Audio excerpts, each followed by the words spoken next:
इस वक्त पूरी दुनिया में भारत और चीन की चर्चा है।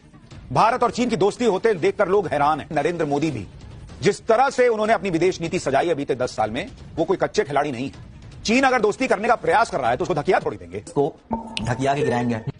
लेकिन यह मैसेज भी दिया जा रहा है कि यह नया भारत है।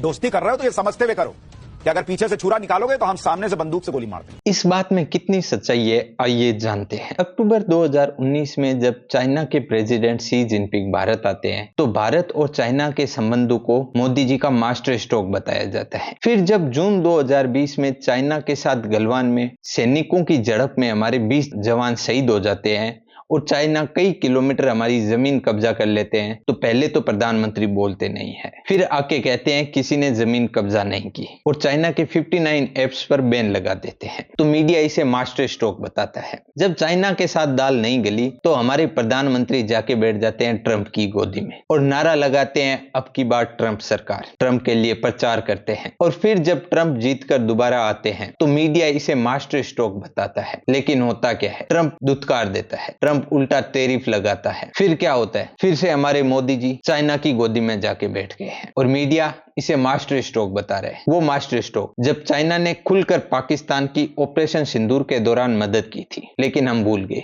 अब भी आपको अगर लगता है कि एस जयशंकर की लेजर आइज एक मास्टर स्ट्रोक है तो फिर आपको इलाज की जरूरत है, क्योंकि विदेश नीति जिस तरह से विफल हुई है आज से पहले कभी नहीं हुई।